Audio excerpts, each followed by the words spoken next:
নমস্কার, আপনারা দেখছেন ইনস্টা খবর। আপনাদের সঙ্গে রয়েছে আমি রিঙ্কি। গতকাল আহমেদাবাদে যে বিমান দুর্ঘটনা ঘটেছে তাতে রীতিমতো শোকস্তব্ধ গোটা বিশ্ব।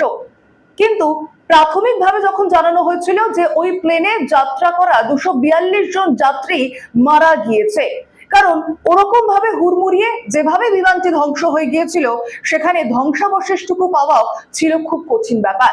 তবে তারই মাঝে রীতিমতো নিজের প্রাণ বাঁচিয়ে ফিরলেন এক যাত্রী, আর এই অলৌকিক ঘটনার সাক্ষী থাকলো গোটা বিশ্ববাসী। জানা যাচ্ছে ওই ট্রেনে যাত্রা করছিলেন এক যাত্রী যার নাম বিশ্বাস কুমার রমেশ।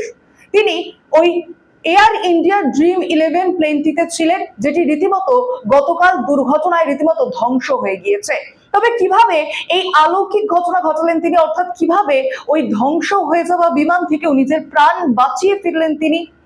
জানা যাচ্ছে গোটা বিমানটি যখন আহমেদাবাদ বিমানবন্দর থেকে উড়েছিল তার 27 সেকেন্ডের মধ্যেই বিমানটি একটি হোস্টেলের ওপর হুড়মুড়িয়ে ভেঙে পড়ে। তারপরে আগুন জ্বলে ওঠে এবং মুহূর্তের মধ্যেই সবকিছু যেন ধ্বংস হয়ে যায়। 242 জন যাত্রী ছিলেন ওই প্লেনে এবং মনে করা হচ্ছিল যে ওই ভয়াবহ দুর্ঘটনার পর, যেখানে রীতিমতো আগুনে পুরো ছাই হয়ে গিয়েছিল গোটা বিমানটি, সেখানে দাঁড়িয়ে ওই বিমানে কারোর প্রাণ বেঁচে থাকার মতো আশা করেননি কেউই। কিন্তু তারপর পাশের একটি জলাশয় থেকে উদ্ধার হয় একজন যাত্রীর দেহ। আহত অবস্থায় পড়েছিলেন তিনি। জানা যাচ্ছে ওই যাত্রী অর্থাৎ বিশ্বাস কুমার রমেশ, তিনি ওই বিমানের জরুরিকালীন একটি পথ খুলে দিয়ে সেখান থেকে রীতিমতো লাফ মারে, আর তারপরে বিমানটির নিচে পড়ে রীতিমতো ধ্বংস হয়ে যায়।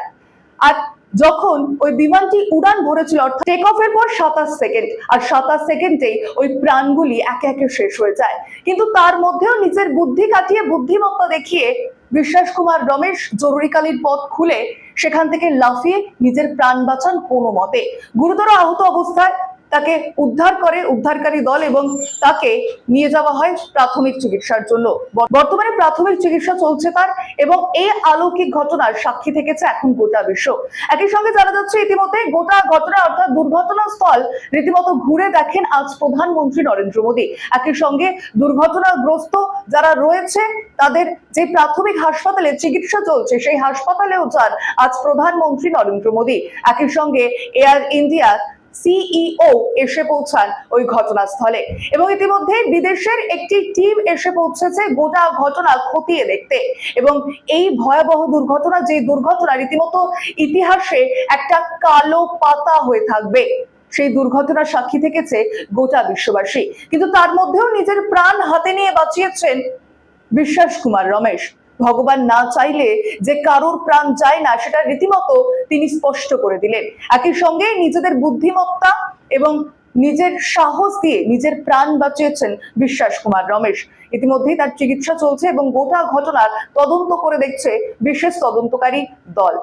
এই খবরের দিকে অবশ্যই আমরা নজর রাখছি, আপনারা নজর রাখুন ইনস্টা খবরে।